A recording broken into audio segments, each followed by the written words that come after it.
All right. Hi, everybody. My name is Adam Ortiz. I am the Director of Student Success Outreach here at UMass. I have been at UMass for about 10 years. I'm going to be talking to you all today about transitioning to college and how families can help their students do so successfully. Jonathan, is there any business that we need to take care Yeah. of before I start? Yeah. So, welcome back, families. We're super excited that you are here. As you know, this is part of our Family U Chat series, where we talk to campus partners about important things to you and make sure that you have access to the best information to support your student. And so I'm super excited that you're here. As you can see today, I'm joined here by Adam Ortiz. And so super excited to hear him talk about helping your student transition. And so he's going to give you lots of good information. But as you know, all of our webinars are recorded. And so after we wrap up today, it'll be available on our YouTube, our Facebook, as well as our website. And then as always, if you have questions after we wrap up, you can email us at umassparents@umass.edu. So without further ado, I'm going to turn it back over to Adam and have him get started. Excellent. Thanks so much again, Jonathan. So as I said, I'm Adam Ortiz. I've been here at UMass for about 10 years. Just a little bit more about kind of where I'm coming from as a presenter. I have been working professionally in higher education since 2010. A huge amount of that time, most of that time has been spent working with first year students. So the experience of watching students transition from high school to higher ed is something that I have had the opportunity to do lots of and think a lot about and work closely with those students in real time. I am also a first generation college student, or I was a first generation college student, meaning that I was the first in my family to go to college. And so naturally, I think about that a lot, when I reflect on my own experiences. And that has informed a lot of my practice and a lot of how I approach. So this is a topic that is near and dear to my heart. And I was thrilled to be able to be here to talk about it because it's really important and something that not everybody has the opportunity to kind of think critically about. So for this presentation, my three goals, just to be totally upfront, first is to clearly articulate common hurdles to successful transition. Oops. And so I want to name some of the things that can be difficult or at least points of, struggle as students are transitioning to college.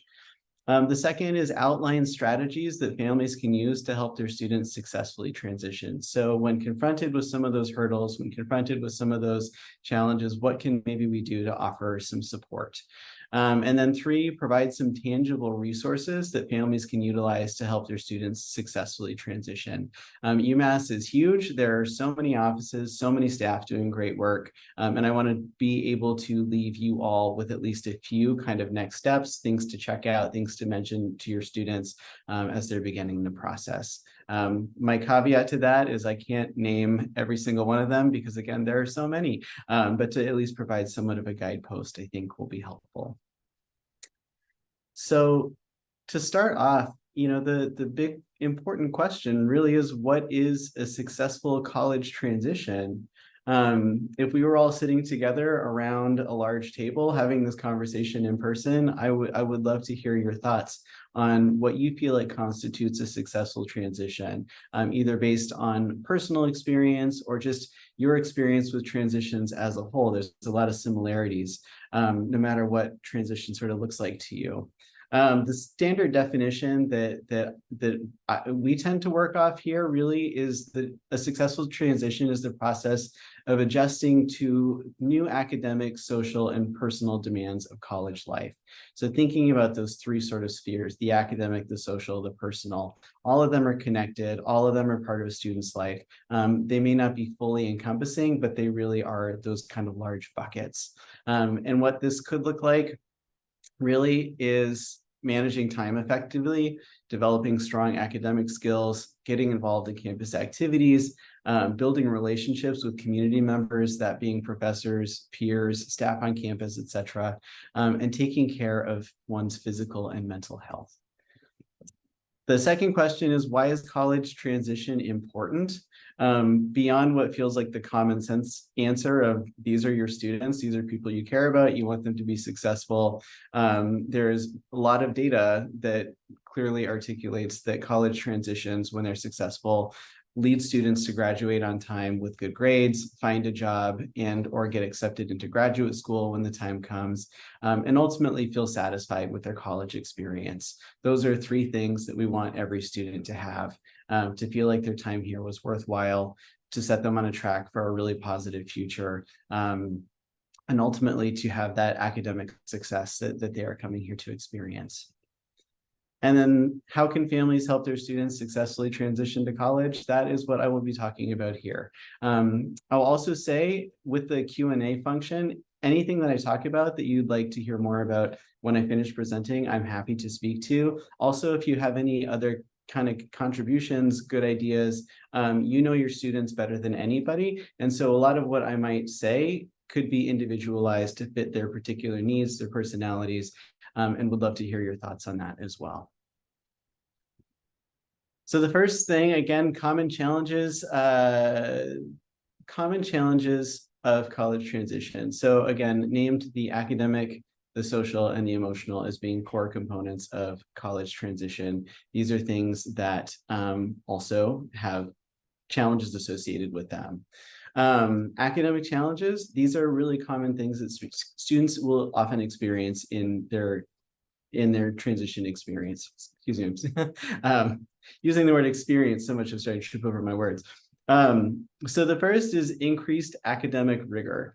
So college coursework is typically more challenging than high school coursework, and that is something that many students on campus, are sometimes surprised by, that just the caliber of the work being asked for is raised, and that's something that can look like reading more material, writing longer papers, and ultimately taking just more difficult exams, and that kind of like end of semester or mid-semester assessment experience. The second thing is less structure and support. So in college, oftentimes there is a lot more responsibility for students to conduct their own learning. And that can feel like a new experience when people have gone through high school experiences where maybe it felt like they had more structure and support from teachers and parents. New learning styles is the third that we like to name. College professors oftentimes have very different ways of teaching than high school teachers. Also, depending on the topic that you're studying in college, you may have college professors that are teaching vastly different information in different ways from one another. And so getting to know sort of like the cadence and the style of different college classes is something that can be really important and also feel new sometimes to students. And then finally, time management. Again, noting that oftentimes college students have a lot of time and a lot of decisions to make about that time, increases their level of responsibility when it comes to things like, attending classes and studying and participating in extracurricular activities, working jobs, things like that. So one of the things that I will speak to later is a resource that I have put together with some of my colleagues that we call the Student Success Planner, which is basically a web page that has several resources and kind of like hands-on opportunities for students to practice time management skills. So these four things are very common. They may not be all encompassing, but broadly, your student is likely to encounter some, if not all of these. And so the question, how do we support? So the first is encourage your student to start thinking about their academic goals and how they will achieve them. This is something that, again, speaking from personal experience, when I was a student, I know a lot of people do not do. Like, we think we want to come to college, we want to graduate, we want to get a job. That is an amazing and ambitious and totally appropriate goal. Also, we know that it can be really helpful if students are able to create goals that feel really tangible and achievable. And that doesn't necessarily just have to be GPA. We encourage students to set goals like, I'm planning to attend every class this semester, or I want to reach out to my professors and or TAs during their office hours and connect with them about some of the material. Or even I will read every book that's assigned. Like, if you start breaking down some of your academic goals into things that feel achievable and tangible, that can be really helpful in getting into the rhythm of academics in higher education. The second strategy is helping your student develop a study routine and time management skills. Again, we have several resources here on campus to assist with that, but I think that anything families can share in the way of encouragement and or guidance when it comes to these can be really helpful. We do encourage students to learn to begin mapping out their days as much as is possible. And so, for example, we have workshops on campus where we give people, kind of like a full week's, like hour by hour schedule, and we tell people, we encourage people to schedule in some of the things that oftentimes are taken for granted before college, things like sleep, things like socializing, things like kind of personal administration days. Those are the days that you take care of all your kind of miscellaneous admin stuff.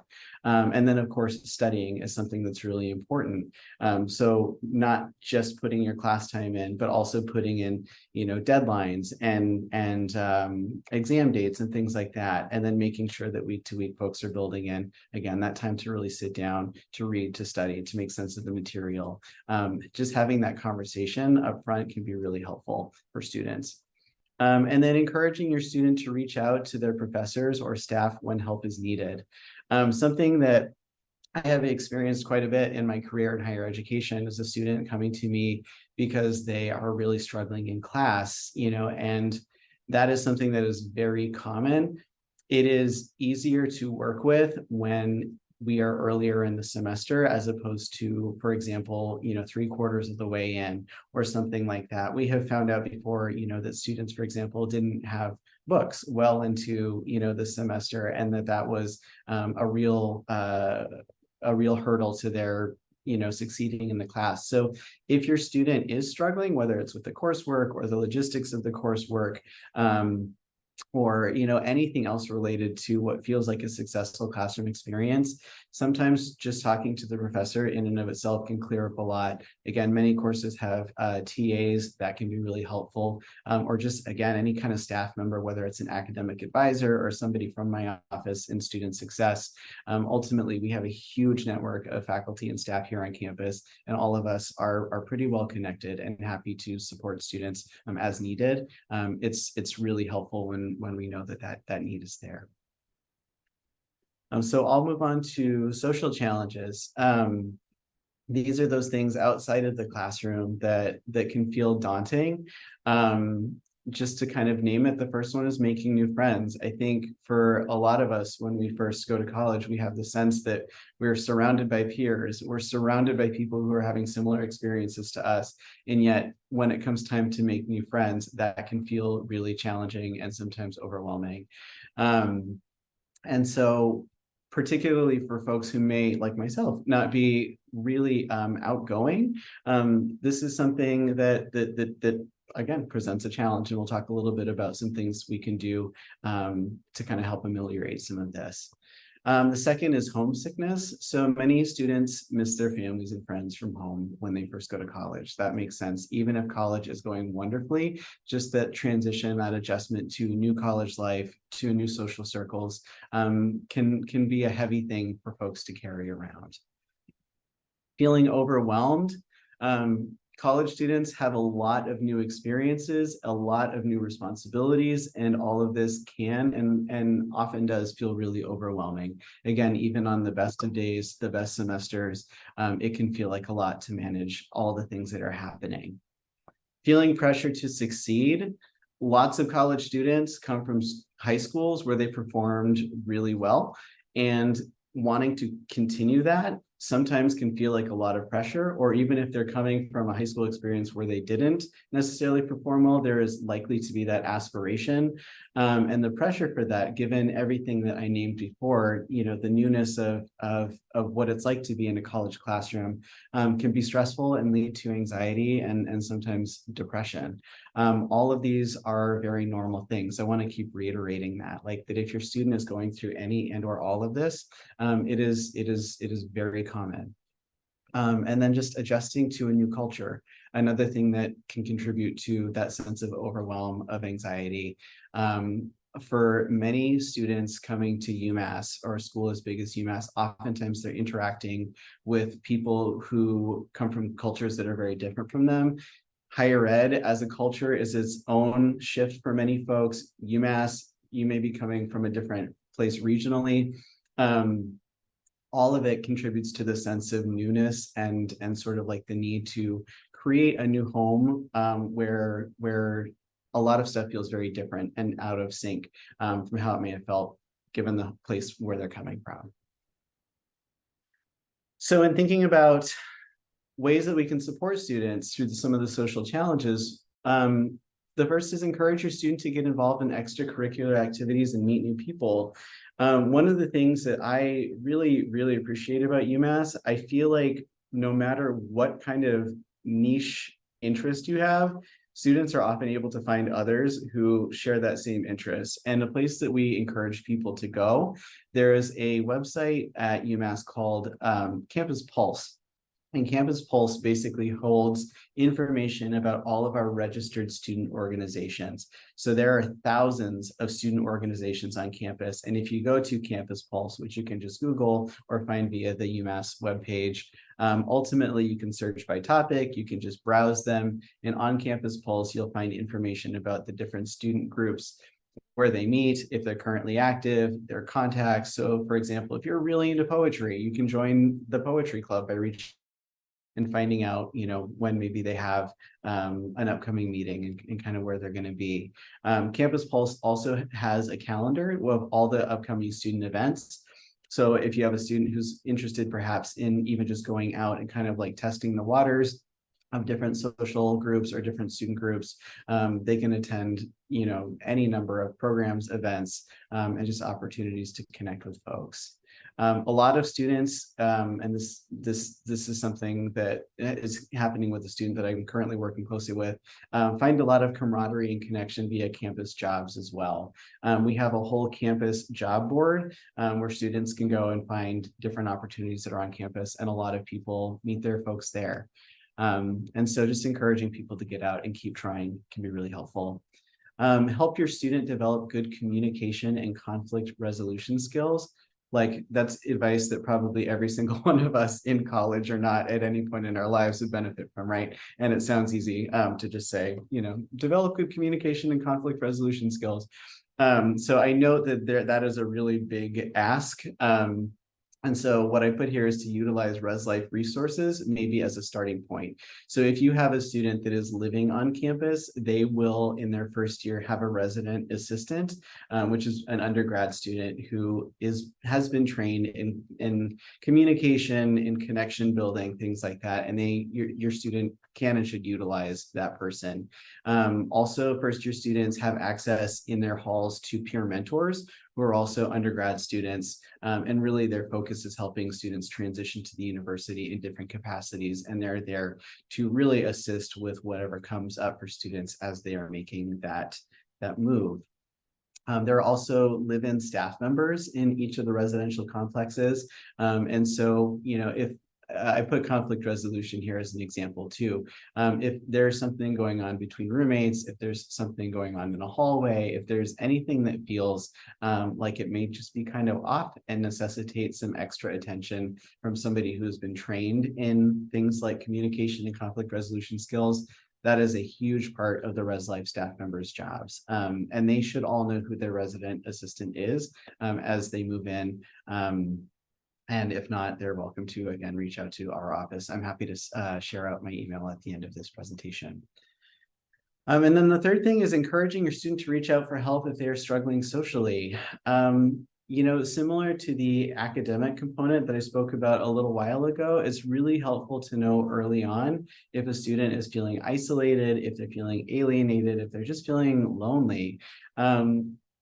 Those of us who work on campus, who worked on campus for a long time, again, we kind of understand so much of the internal networks of like how students meet students, where students can connect with other students, and sometimes even just, opportunities, whether it's connecting with staff or faculty in ways that might feel helpful to them to kind of move past some of those feelings of isolation. And so this is something that we never want students to experience, that feeling of being isolated, feeling alone, alienated, whatever the case may be. And so whether they're reaching out to I'm going to say their resident assistant again, or student success, or an academic advisor. Just telling somebody is going to trigger a response from the network of people who are there to support your students. And then finally, I'm going to talk a little bit about emotional challenges. And so this is something that, pairs really well, not pairs really well, but pairs with what we just talked about. So all of the challenges lead to emotional challenges in some capacity. Anxiety about academic performance. This is really common, just naming that. And there are several different resources on campus that can help students get past some of this. I can speak to those in a little bit as well in more detail. But for example, we have a really great writing center on campus. They're happy to read, provide feedback. They have really great resources and can basically guide students through the process of strengthening their writing if they want to do so out of class. We also have a resource called the Learning Resource Center, which is housed in our library, and they facilitate a lot of tutoring, of group study sessions. They have a lot of resources, and they're a great place for students to go, even if they're not feeling anxiety about academic performance, but are wanting to just sort of like get the edge in how they're doing in their classes. But just again, want to be very clear, this is a really common thing if your student is feeling anxious about this.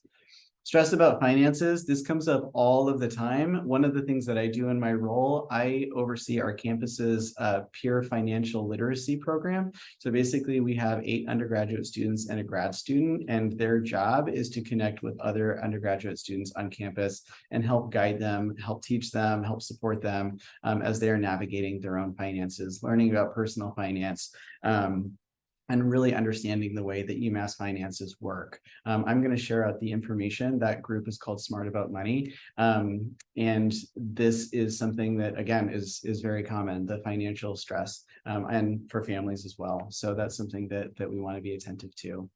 Loneliness and social isolation, spoke to this a couple of minutes ago, and then sometimes just straight up depression. I think one of the things that I really struggle with is the term that many people bring about college, or the phrase that college, is the best 4 years of your life. Like that's something that I grew up hearing. I feel like that is a very common misconception that a lot of people go to college with, even if it hasn't been communicated that way overtly. And I share that because, as I've said before, like even during the best of semesters, during the best of years, when everything is going well, higher ed, college, all of it can feel big. It can feel very overwhelming. It can feel stressful. It can feel anxiety producing, and that can lead to periods of depression. And that is something that we have a lot of campus resources. Staff, we have a great counseling center. We want to be there to support your students if and when they get to that point.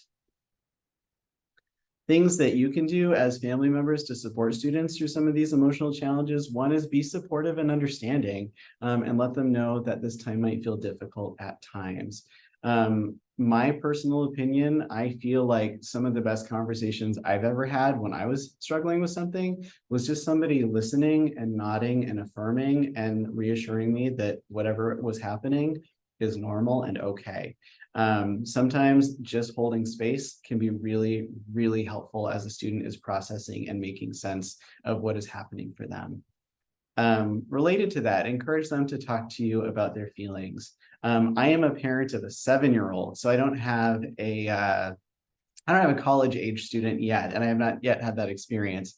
But I know that for me personally, when my 7-year-old is talking to me about his feelings, sometimes I have to fight the impulse to try to fix it, or to come to the rescue in some capacity, or sometimes I'll, push back a little bit.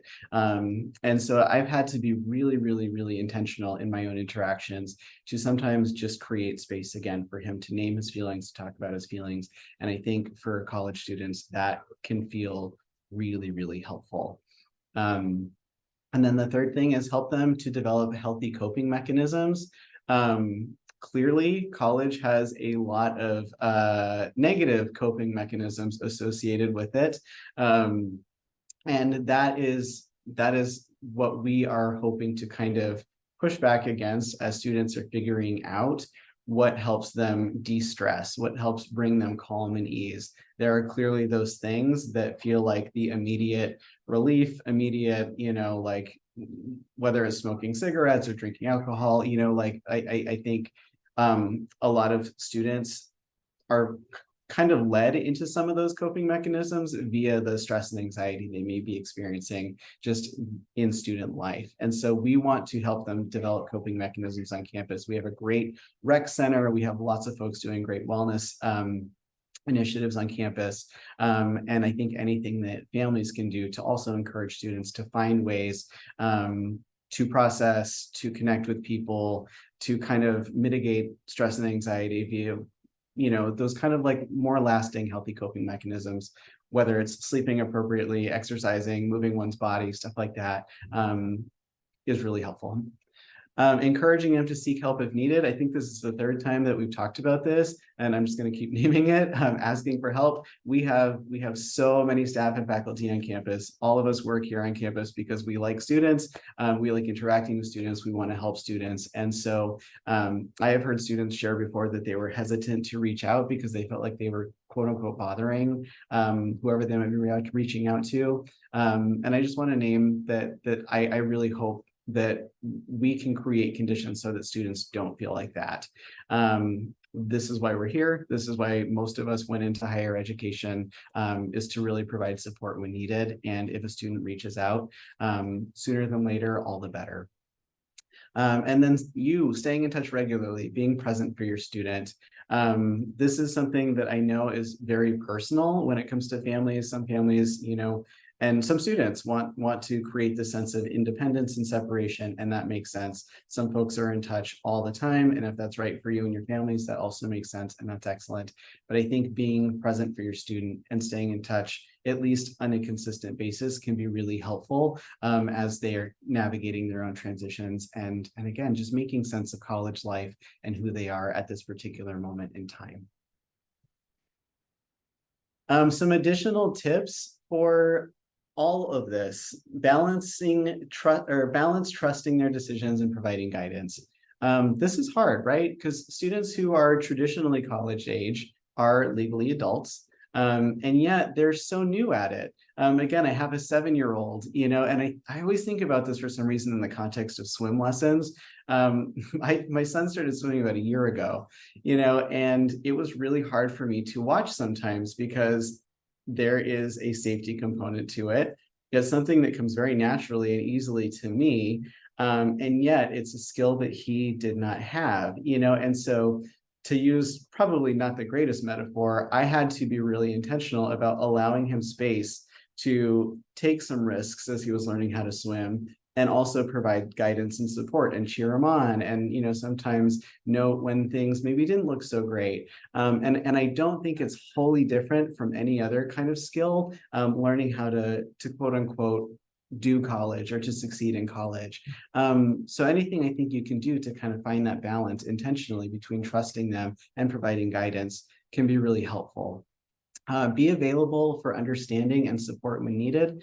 I've already spoke to different kind of versions of this. Really, your presence as a family member for, I think, so many students can feel like a foundation. They may not even be totally conscious of it, but when you can be there when they need you, I think it just, for so many students, creates a sense of safety and stability and sturdiness that can go a really long way when things might feel a little bit precarious for them in the moment. And then celebrating their successes. Again, I have a 7-year-old. He's wrapping up swimming lessons actually next week. And we're going to go get him a cake. And so you don't necessarily have to buy a cake for your student every time they wrap up a semester, but just acknowledging and recognizing how far they have come, how far they are continuing to go, whenever it feels like there's an opportunity to provide that kind of positive feedback and celebrate success, I think can be a really helpful thing. Don't be afraid to nudge when it comes to resources. This is something that I think in the era of easy access to social media, to increased information on web pages, etc., parents now more than ever have access to what's available on a person's college campus, their student's college campus. And so, you are welcome to explore our web pages. You are welcome to follow us on social media. I'm going to share the Student Success social media account shortly. And if you see things that look cool to you that you feel like might resonate with your student, I would certainly welcome. I imagine your student would probably welcome a nudge. Sometimes they just may not see something, or they may feel overwhelmed with the amount of offerings. So if there's something that really jumps out at you and your student might be into it, it can be helpful to send that their way. And then finally, the last thing I'm just going to toss out there is take care of yourselves.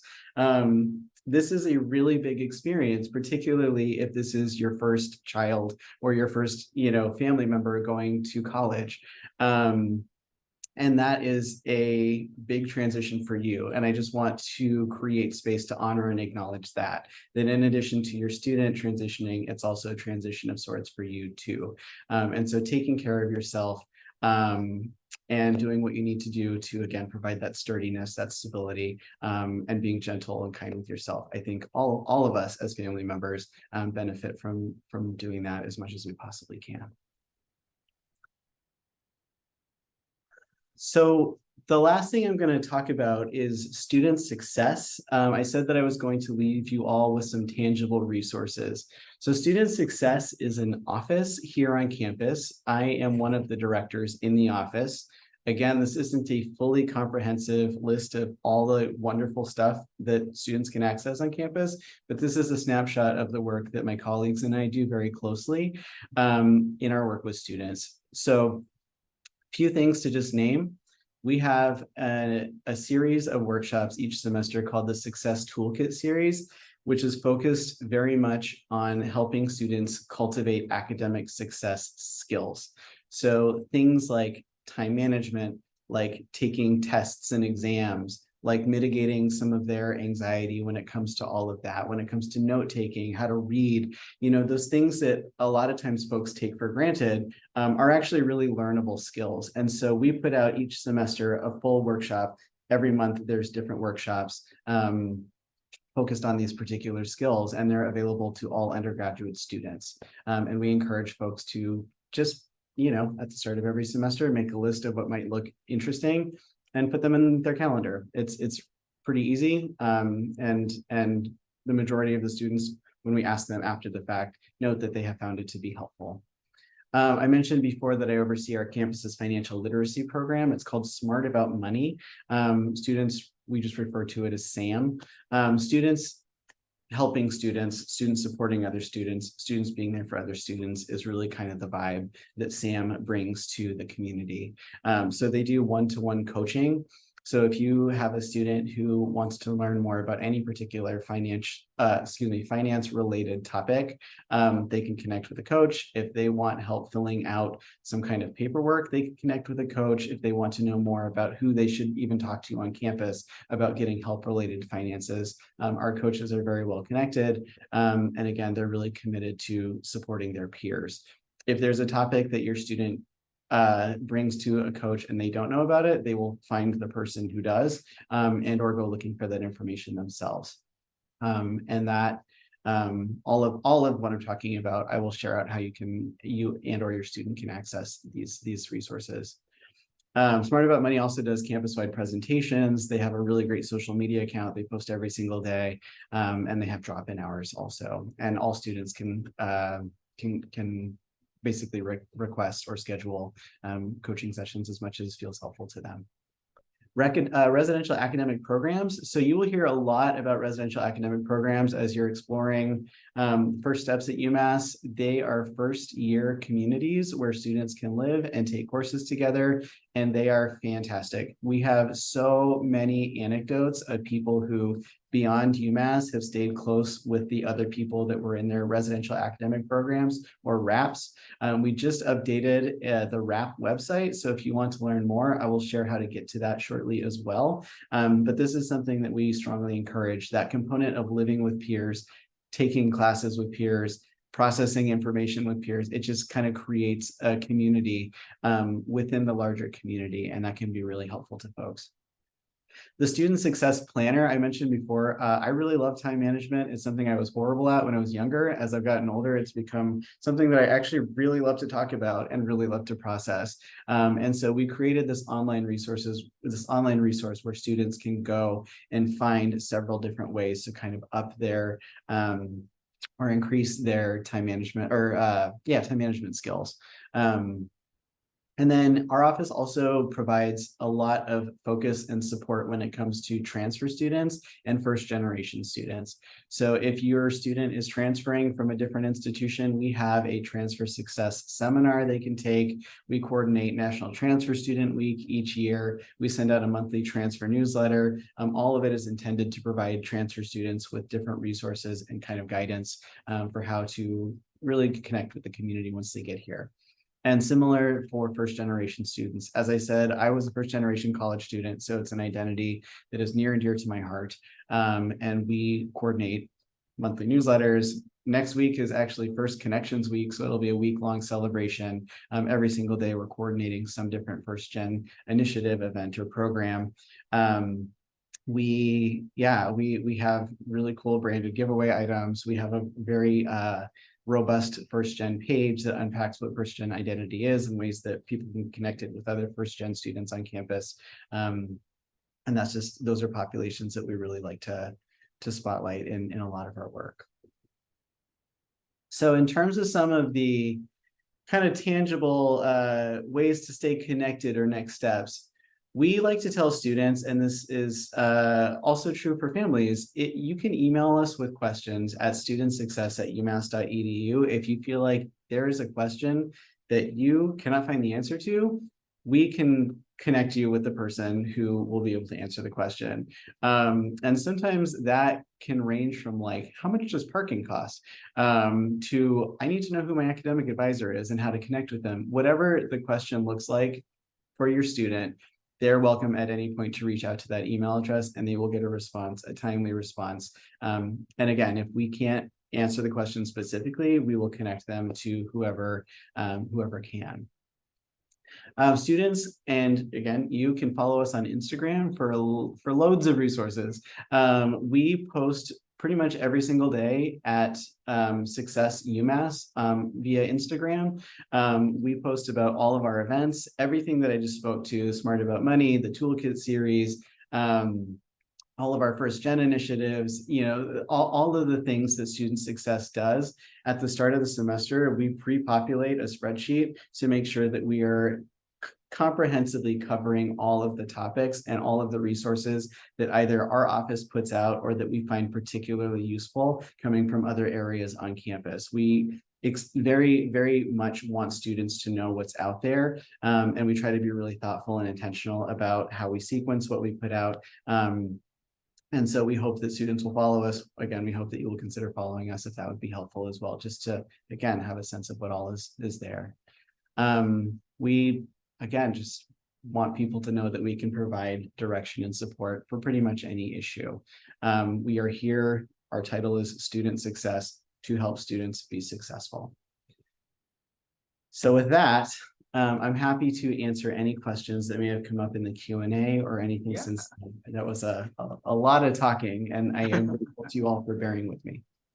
Well, thank you, Adam, for sharing all of that great information. So there have been about 5 questions asked so far. Families, feel free to use the Q&A feature to ask any other questions that you may have. But the first question says, can you talk about when to guide and give advice to your students and when to let them take the lead and sometimes fail? Yeah, it's a great question. I mean, so my take on that personally is that it is really dependent on your individual student to a certain extent, right? Like, I think that I feel like my experience with students has often been that they will get, and this isn't everybody, but I feel like students oftentimes will get defensive when they feel like they are getting unsolicited advice. And that might look like really well-meaning guidance. It might look like well-meaning support.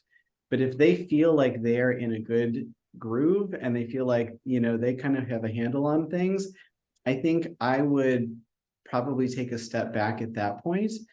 I feel like if a student that, whether it's a child or a family member, like if there is evidence that it seems like they're struggling or that something might just feel off, I think sometimes even just like really sincere question asking can be very helpful. Like the really sincere, like, how are you doing? Like, how are things going? Is there anything I can do at this point to support you? That is a really common phrase that I've heard since I started working in higher education. Like, is there anything I can do right now to support you?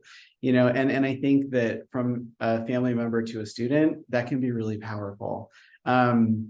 The question of when to allow people to kind of struggle or fail, that's a really tricky one. And that's one that I feel like I'm still figuring out kind of in the context of the people in my life that I care about. So I'm not going to answer that for anybody else, but I would say really ultimately, your student the best when it comes to figuring that one out. All right. So the next question says, at this point in the semester, students are at midterms and may have already gone through some of the transitions that you talked about. And so, what advice would you give for where we are right now? Yeah. You know, yes. And I also feel like time on a college campus plays at like double speed. I think, for so many students that I connect with at this point, just last night I met with a group of students, and the really common sentiment is like, wow, I can't believe we're already at this point in the semester. Like, I can't believe it's starting November 1st. Like I think because students are so busy, um, it can feel like though it's been 2 months since they've been here in theory, they just got here, and so I think if it were me, even if it was phrased as like you've gone through half of a semester, just sort of a general like check-in, like an inventory. I think there's a lot of power in asking good questions, sometimes more so than providing really good advice or really good direction. And so I think to frame some time appropriate reflection questions. What are the best things that you've enjoyed so far? What has felt like the hardest points of struggle for you so far? Which professors are you liking the most at this point? What are you enjoying studying the most at this point and why? Even if they're, like kind of like lighthearted dinner conversations about like what they're liking, what they're not liking, and kind of unpacking, kind of why. I think that gets them doing some really good internal reflection. Yeah. And I think one of the things that you kind of talked about and is important for families to know is that like this transition isn't linear, right? That sometimes students experience the things much later in the semester because it started really well and they didn't realize that it wasn't going to, the classes were not going to pan out the way they thought they were. And now they're starting to realize some of those transition issues. And so I think I think you kind of touched on that as well. Yeah, absolutely. Absolutely. So, um, the next question says, could you please share the information about the emotional support resources? Yeah. So there is we have a counseling center, and it's called CCPH. They run an impressive amount of different opportunities for students to connect with other students. So they have like grief groups, they have just general support groups, they have groups that are focused on particular social identities and backgrounds, groups that are focused on interests, and sometimes just that in and of itself, like connecting with peers and finding that camaraderie and processing, and all of that can feel really cathartic and connection building. CCPH at the beginning of each semester puts out the full semester's lineup of those groups. And they can be found on the campus calendar. They're kind of everywhere. You see them all over, like on the TVs on campus. So that is a resource that's really big. They also are able to provide individual counseling and provide counseling references if that is something that feels more long-term. So folks can meet with individual counselors in that office if needed, particularly if something is feeling really challenging in the moment. Our recreation center on campus facilitates a lot in the way of kind of like general wellness initiatives. So like things like learning how to eat, in a way that like can really serve your whole mind body experience. There's a lot in the way of like yoga. We have different initiatives on campus that focus on like meditation and mindfulness. We have a whole meditation room in one of our buildings here that opened up a few years ago. That's pretty neat. Different offices on campus facilitate each semester to what we call the pause program, where they bring emotional support animals, or sometimes I think it's primarily dogs, to campus to just allow students to be with animals. And so basically it's like this coordinated event where students can come and be with dogs and pet dogs and interact with dogs. And that is something that students often attend in pretty high numbers. And it seems like a relatively like kind of minor funny program, but it's something that seems to have a lot of impact based on the amount of students that keep coming back to those events. So I think kind of in the general like spectrum of wellness and emotional support, there's a lot of options here. Yeah, and we actually did a whole webinar with CCPH on October 11th. And so if you want to know in depth about all of the services that they offer, I encourage you to go back and watch that webinar. It's on our website, it's on our Facebook. And one of the counseling staff there really went in depth into all of the services that they offer. So I encourage you to go back and watch that. Yeah, they're great. The next question is, my student is in a situation where they are supporting another student who's struggling. How would you advise them to support their friend, but also set limits to what they can and cannot do? Oh, that is a real that can be real tough.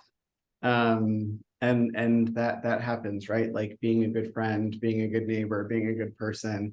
Sometimes you're in that position where you're supporting another person, and that if you're not finding your own kind of like ways to take care of yourself and set boundaries can have an impact on that person. So I just want to name that's common. And yeah, it's challenging to navigate sometimes.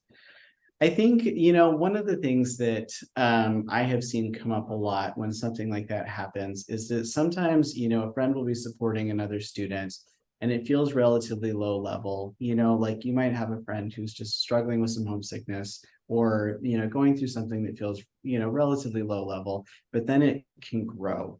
Or it's something that continues to be an area of struggle. And I think, at that point, if they live in the residence halls, that's where I personally, as someone who used to work in res life, would consider maybe getting somebody else involved, like a resident advisor or the residence directors, the like full-time staff that live in. What we really don't want is for students to feel like they have to be somebody's primary source of support. Again, just because we know that all students are going through different challenging components of their own transitions. And there are, I think sometimes students feel bad pulling in other people, like bringing in other resources. Like there can be that element of like, wanting to be a confidant or things like that. But there are really tactful ways of doing that. And again, there are staff members who are very experienced at having those conversations, because as I said, this is a pretty common thing. So yeah, I think getting others involved when and if possible is a really good idea if it's starting to feel harmful or detrimental to your students' general sense of well-being, mental health, etc. Okay, great. The next question says, is RAP still open to first-year students? RAP, so you current first-year students, I'm assuming. That is a really good question. And to be, I don't believe it is. I don't want to unintentionally give incorrect information. So typically RAP registration, it starts as students are beginning kind of the process of coming to campus. So whether or not it's possible to still move into a RAP, yeah, is a question that I'm happy to look into. And Jonathan, if you're able to get information for me, I'm happy to follow up with the person directly, because again, I don't want to guess and communicate incorrect information. Yeah, absolutely. I don't think that question was asked anonymously, so I'll send you a list of all questions that Okay. you can kind of communicate with those folks. The next question was, can you talk to us about fraternities and sororities as an option for our students hoping to meet folks? Mm, yes, that is another area that is not my area of expertise. And so that is another one I'm happy to follow up with. We have a group of folks on campus who work directly with fraternity and sorority life, and I would probably defer to them.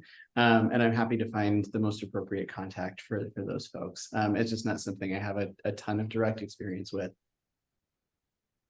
Um, all right, the next question says, can you discuss support available in the Honors College for maybe course selection, homework help, test prep, lab help, other ways to kind of get additional support? Yeah. So I think that, where I would go to is one's academic advisor when it comes to a question related to that, because I think particularly in the honors college, the advisors have really good in-depth detailed information about everything that is current and up to date. And so, for example, like I work closely with different faculty and staff who work in the honors college, but also it is, a consistently evolving program with, incoming staff and faculty and students. So things shift a lot. So I think if there's a question about anything related to that, I would defer to that student's advisor as having the most up-to-date and accurate information. The next question says, my first year student, I can't tell if they're homesick or they're just kind of being more serious. Um, they talk about transferring and the family member kind of feels helpless. So, do you have any advice? Yeah, that's big, particularly if they're talking about transferring. I mean, to me, that signals that they're probably feeling some significant points of struggle. Um, I am a really big fan of again kind of doing like time appropriate check-ins. I feel like I'm going to repeat a little of what I said earlier. I wonder if there's an opportunity to, to say like, it is mid-semester and would just love to do a general check-in about how things are going. Like we do that, in so many areas of college and higher ed, like what we refer to as assessment or evaluation. That's really a huge part of the reason midterms, for example, exist, is to get a sense of where folks are at.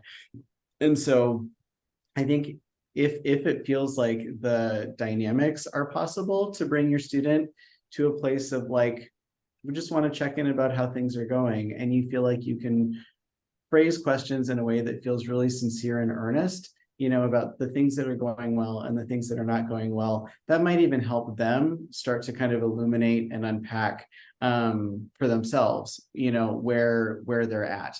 I think a lot of times students, given how busy they are, and just us people being people, will have a lot of feelings and emotions, and we don't necessarily know exactly where they're coming from or what we need to kind of get past them. And I feel like those sorts of conversations, just evaluating, processing, ruminating on what's working and what's not working and why, can be really illuminating. I don't know if that's helpful, but I also want to just like put out some empathy for that heaviness too, because I imagine that's a lot to hold as a family member as well. The next question says, when the student is sick and can't go to class for the test, what's the process to ask for a reschedule? Yeah, I think if your student is not feeling well or can't attend for any reason, typically reaching out to the instructor of that course gives them whether it's the instructor themselves or the TA, if that feels appropriate. Classes are structured in so many different ways. Just to give people a heads up is really helpful. My experience with the majority of professors that I've interacted with is generally if there's something like that happening, they're happy to, accommodate what a student needs in the way of like information, opportunities to pick up, what they might have missed out on for that class. But the communicating is really, I think, the key part. I think when students don't go to class and they don't communicate with their faculty member, that sometimes can trigger anxiety on the part of the faculty member, particularly if it's like we've had students have extended illness, for example, and they're out for like a couple of weeks. There's a whole protocol in place for that, during which faculty, can basically check in with the students via Res Life staff and things like that. So I would just say communicate is probably the best way to go. Okay, so one more question says, in the Eisenberg School of Management, can a student double major and what's the process? Great question. And I am going to once again defer to their academic advisor for that because I have basic information about that, but I think going to one's academic advisor is going to be the most accurate and up to date when it comes to that. And the Eisenberg advisors are fantastic. So I mean, all our advisors are fantastic, but they really know the ins and outs of the program. So I would defer to them. Okay, Adam. So if there was one thing that family members were going to remember from what you said today, what would you want that to be? Oh my gosh. Be kind to yourselves and be kind to your students, like they're figuring it out and you're figuring it out. And I feel like every community member here at UMass is figuring it out. And the amount of people who are doing their best, ranging from the students to the staff to the faculty members to literally everybody who's part of the UMass community, I feel like is really, really trying. And I think just keeping that in mind, like knowing that people are coming from a good place, your students are coming from a good place, you're coming from a good place. There is a lot of goodness in all of this, as I feel like just a really helpful kind of backdrop, good place to come from. And again, reach out for help if you have any questions or, would just like additional information. We are here to help. Well, Adam, thank you so much for spending time with us today. Families, thank you for attending. As always, this will be posted on our YouTube, on our Facebook, and on our website for you to reference and to re-engage with this information. Coming up on November 13th, we have a webinar with the Center for Health Promotions about the family's influence on alcohol and other drugs. And so that's going to be November 13th at noon. And then also we'll be talking with the Director of Disability Services on November 15th at noon to talk about how you can support your student who has disabilities. And so we want to make sure that you know about those and that you attend. And so again, you'll get emails about all of that, but we hope that you will register for those and participate. And so we're super excited that you were here today and we hope you have a great rest of your day. Thanks again, everyone. Thank you all.